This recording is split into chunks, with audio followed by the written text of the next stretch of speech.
Life Group Leaders Lounge.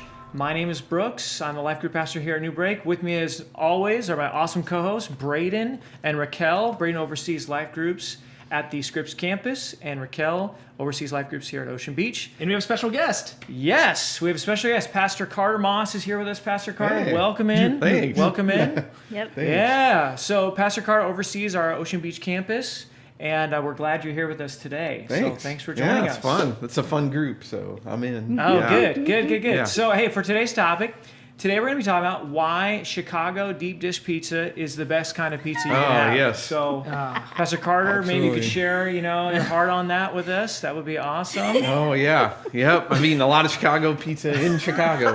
In San Diego, you can get it at Lefty's, which is Oh, a really for real? good place. Yeah. Oh, Two different locations of Lefty's pizza. is Lefty's? Is that the place It's, in North Park? Yeah. Oh, Yeah. yeah, that's good pizza. It's Deep dish. Yeah. Ooh. Sauce on top. I miss it. Okay. Yeah. Well, thanks There for you go. joining us today. Yeah. We hope you had a great That's time. all we got. Yeah. So our actual topic for today is we want to be talking about how do you refill yourself? Mm-hmm. How do you refill the cup, so to speak, of your heart, of your leadership as a leader? How do you get re-energized, reinvigorated, refueled Yeah. to continue going as a leader? So most of our life group leaders here at this point are on a break because we don't start life groups up again until Sunday, April 18th. So yeah, that was just kind of on my mind, my heart. I think it's timely. How do our life group leaders take care of themselves and just To make the most of this time. yeah, exactly. There's a quote I just wanted to read. I found it on this blogger I follow. He does a lot of cool art stuff. The quote is, "You can't pour from an empty cup. You got to take care of yourself first."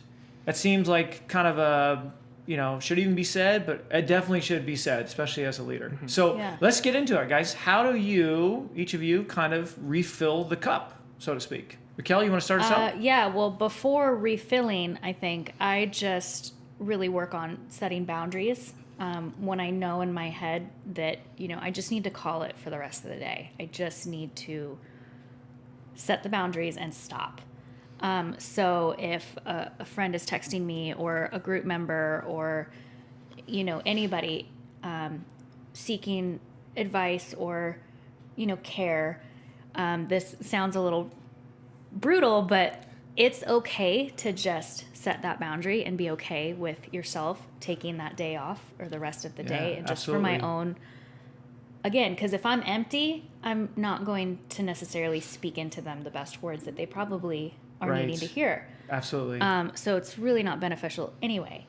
And then the beauty in that, though, is that I think you said God works in the margins. So this isn't all in my power. Right. This person coming to me for sure, is seeking love and care, but I'm nothing compared to God, and potentially sitting in that silence and being okay with that, he could work and he could do great things. So just trust him and take a break. Well, what I'm hearing you say too, Raquel, and I love that you were sharing this, is I feel like what happens when we set those boundaries is we're also setting a boundary to remember that we are not just a shepherd to a certain group of people. We are a sheep to the great shepherd. And so we're posturing ourselves in such a way to actually be shepherded by God, to give ourselves that margin to be shepherded, which is sometimes hard to do as a leader because you're so Yeah. used to always being the leader, and you have to be strong, you have to be capable, you have to be pouring out. But those times are so good when you just get to be like, nope, I recognize that first and foremost, I am a sheep. Yeah, I am absolutely. a follower of Jesus. Absolutely. And I think that takes one term that we've used is like intentionality. Yes. Like you as a leader need to be intentionally like not only recognizing where your cup is at, so to speak, like, Yeah. but also to recognize like that I as a leader need to be actively seeking God, intentionally pouring into myself, especially when you get times of rest, times of recuperation, for sure.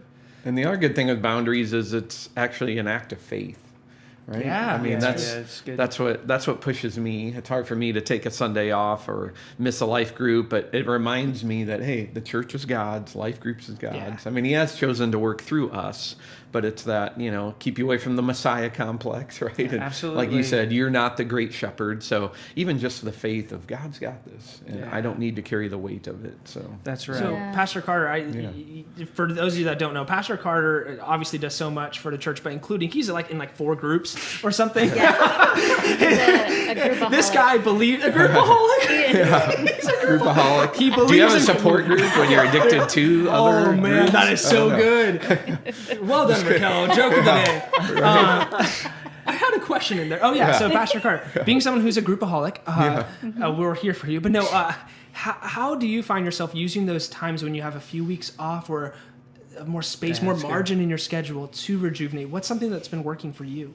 Yeah, I would say pausing to make sure you reflect and celebrate what God's doing. That's awesome. Because I know part of what's hard in leading a life group, as opposed to my old job as a software guy, honestly, the hardest switch is that it's so much harder to know anymore when I accomplish anything. Wow. Like, it's just hard to measure anything. I used to know right when a product was done, it's released, I did this, I fixed this bug. Now you're just dealing with messy people, messy lives. So you may be leading your group week after week going, well, everyone still has messy lives. Well, yeah, I mean, they're going to till they die. So how do I know if I'm accomplishing anything? Right. So I work really hard to look at how do I notice the win. So I guess we've been talking in our sermon series, even how do you learn to recognize God's stories? But, how do I just, hey, this person spoke up and prayed for the first time. Hey, this person's spouse did this. Hey, there was an answered prayer. So, I mean, it's good to track those every week. It would be great if every week after group, go home, I type it in my phone or you write it down. But at the very least on these breaks, sit down, just kind of ask yourself, what's one of my favorite things God did this semester? Because otherwise we're always going to wonder, am I doing anything as God doing Absolutely. anything? I love that idea too, Pastor Carter, of like what has God done through me too as a leader, right? So it's like, that's kind of that encouraging piece of like, how do you keep going for the long term? How do you like stay in it? Part of that is when you reflect is like, it's a time of thankfulness of like, wow, God, like, thank you for using somebody like me to help this person grow in their relationship with the Lord. And that does refill, for me personally, refills my cup of like, wow, God, like you just choose to use me, and I'm humbled by it, and I'm excited about what you're going to do next semester too through that. So there's a bit of anticipation of like, God, what are you going to do next? Like, I want to be a part of that. I mean, it's such a cool story. In Luke 10, Jesus sends out the 72, 2 by 2, which is great because you shouldn't do it alone. We'll talk about apprentices in another one. But but what's awesome is after they get back, they come back. Jesus, we saw all these amazing things. We saw Satan fall from the sky. It's like this little session where they're like celebrating the wins of what they saw. That's right. And I love that picture. So. That's really cool. That's really cool. I think another thing that's important, and I've just been really reflecting on this lately, is when you have that margin time, also take it as a chance for self-discovery. And here's what I mean by that. We connect with God, we rejuvenate in a variety of ways. It's not always this cookie cutter method. And so since you have this time, use these weeks off, use this gap time to be inquisitive about yourself. To be like, what does fill my cup?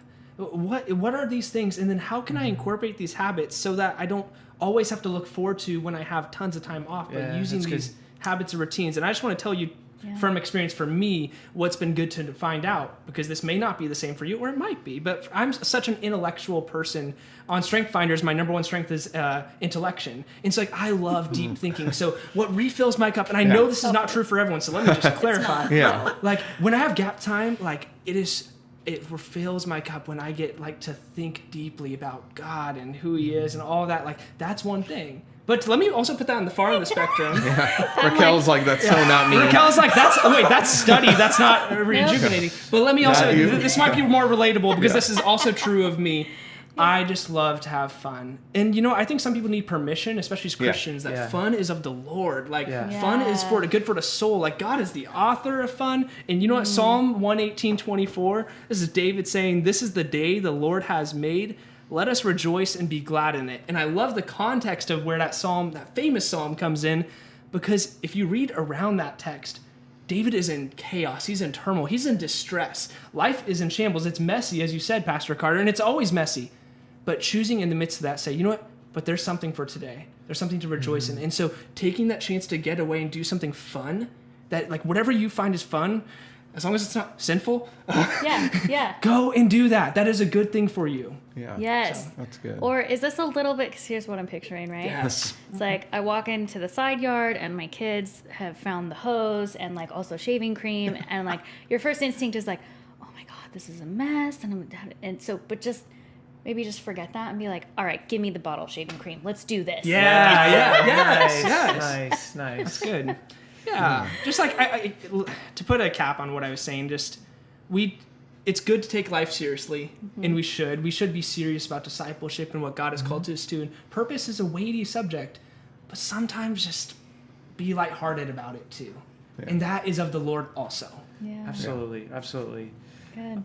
You know, like I think for me, one thing that I do in my life is I have to be thinking about, like, okay, if I have 3 weeks or 4 weeks where my group is not meeting, like, I really need to be intentional for myself about like using that time, not just to veg for me. Like, I know like vegging is important, like having space in your life to like just like disconnect and everything when you need it. But like, I have also like, I need to be intentional about, okay, I have this extra time. God, like, start asking those questions. God, what are you doing in my life? Like, how can you help me grow? Like, what scriptures is God trying to show me in my life? Because I feel like sometimes when you're in a group, it's really easy to have like you get kind of your life and your relationship with God comes like secondary, third, fourth, like it goes way down the line. And so like all your devotions can be just like swallowed up by like, well, this will be good for my small group, or this is really good for this person that really needs to hear this. So when you have those moments, it's like, okay, Lord, like I just want to get silent and just listen. Like, what are you trying to do in my life too? Like, as Lord, I want to grow. I want to be closer to you too. Not necessarily for anybody else, but like just between you and me. Like I want to be connected to your heart too. So true. So like that, I try to do that too during those breaks. Like, okay, and Lord. in that, we're still in the series of doing our God stories. In that, you're kind of more reflecting of your walk with God, and then you can share that with the group. So it's still valuable both ways, but it's true. Still just, it's true. It's great. So I guess I have one more question for you guys. So maybe as you're reflecting, what are some indicators for you guys when your cup is getting low? Like how when you reflect on yourself as a leader, as a person, what are some like alarm bells, so to speak, that goes off that like should indicate, okay, like maybe I've poured out so much, I really need to refill that cup? That's good. Anyone want to start I know, first? I'm just, for example, if I receive the text or something, and this doesn't happen often, but I'm speechless. Because, talk all the time. Yeah, but when nothing's coming, I'm like, that's good. What that's insightful. Do I say? Because usually I can hear the Lord and I can speak into that right away. But then if you're not, I know I'm depleted for the night. Oh, that's good, Raquel. That's good. You know yourself like that. That's sweet. It's a great question, and for me, it's just I notice I'm less patient. Yeah. I'm more snappy. Irritable. More irritable. That's the word. Thank you. Yeah. Well, I get that too. Yeah. No, I get very irritable when I'm not. My cup's not full. I'm more quickly to respond with something not with grace, but just like. And so those are always good indicators. And I think a good way to measure it too, as a married man, is how am I treating my spouse? Because usually it's very reflective. It's so interesting that when I'm walking closely with the Lord and my cup is full, I'm more likely to exemplify Christ to Ariana versus the times that I'm not. I notice those things, and it usually comes out first to her because you're so authentic with your spouse when you put on the face with other people. So how am I with Ariana? It's a good indicator for me. That's good. Pastor Carter? Yeah. No, that's good with being kind of impatient, noticing how you are. I was thinking of that one. And when it just feels more like you're going through the motions, like maybe during worship time at church, you're just not focused and engaged. Kind of like you said, when you're opening the Bible, you're just not just looking at it just for how am I going to use this in group, but you're just not even motivated to do that. Yeah, absolutely. So absolutely. If you feel like you're just kind of losing some of that hunger for God, and you're just walking through the motions. Which what I really appreciate you about even asking the question at the start is it's very permission giving to people. Yes. Like to know it's okay to be burned out. It makes me think of when Jesus said, "Come to me, all you who are weary and burdened." It's almost like he was saying, "Come to me when you are," because I expect that you're gonna be. So come to me, because I think sometimes I've made it worse by then feeling guilt and shame that I Yeah. am weary. I shouldn't be burned Yeah. out. I thought doing God's mission should be life-giving. Yeah, but it's okay to be burned Yeah, out. And absolutely. Jesus says Yeah. it'll come. So even the permission-giving part of it's important. Yeah, So, that's Yes. good, man. Oh, That's good. absolutely. yeah. Yeah, It's because like- I would say because I at times I have felt pretty terrible when I'm like, I get a text or whatever, and I feel so tired or so like not my normal self. Like Yeah. I feel bad. Like how come I don't want to jump on this like I did before?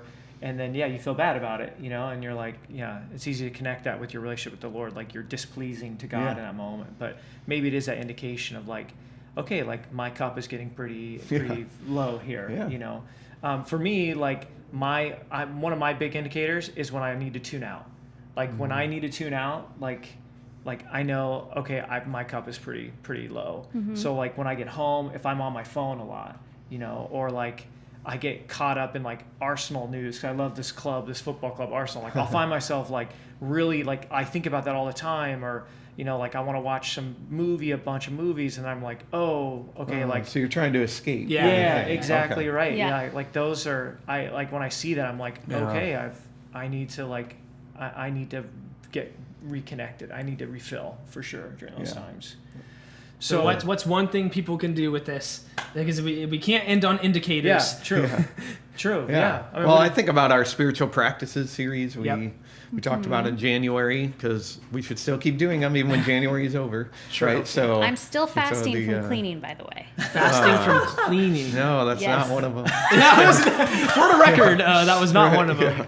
But But yeah, well, I like how you're been- saying like the discover yourself, right? So figure out which of those are most Yeah, life-giving good. to you. Yeah. Is it the silence, the solitude, the fasting, the prayer, the listen to worship music alone in your car? Like figure those out and then do them more often. you that's know? good. That's So, good. Anybody else? And do it so much so that it becomes habit. Yeah, Right. create a habit. Yeah. always, good. always leave margin in your calendar, even during the seasons when it's full go with ministry and everything else, with life groups, whatever it is for you. Always make sure you are scheduling margin in your schedule. Yeah. Yeah, I think for me, it's like it's just the little things. It's recognizing the moments. Like, okay, I can sleep in here, or I can like spend a little bit of time in prayer, reading the scripture. It's like trying to think about like a short term versus a long term perspective yeah. on this. It's like, am I only really worried about tomorrow or the next day, or what's in front of me right now, or am I willing to think about the long term? Like, where do I want to be in the next couple of years? And if I want to be walking close with God, if I want to still be a life group leader, I know for me, I've got to make those little decisions every day of like connecting with the Lord for myself with God, in order to kind of get there in the long term. Because this is something you said in our meeting earlier, Brooks, but like part of the goal here is that you'd be just as excited, if not more excited, hopefully, about what you're doing in ministry than where you are right now. Absolutely. So, hey, Pastor Carter, thank you for joining us today, fun. It was guys. fun, Great yeah. job. Yeah. Thank you for being with us today. Braden's real quickly going to tell us about our leadership training coming up. Sunday, April 11th, 1 p.m. at the Tirisana campus. We will have food, and of course, we will be getting into the topic of shepherding and caring for your leaders, but with a little twist of how that also impacts us being shepherded by God. But yeah, you won't want to miss it. We're going to have fun, guys, and it'll be a great bonding time, and we're going to give you some space to process through how to grow as a leader. So really looking forward to it. Please register for it ahead of time online, right? Yeah, on our events page, register for the deal.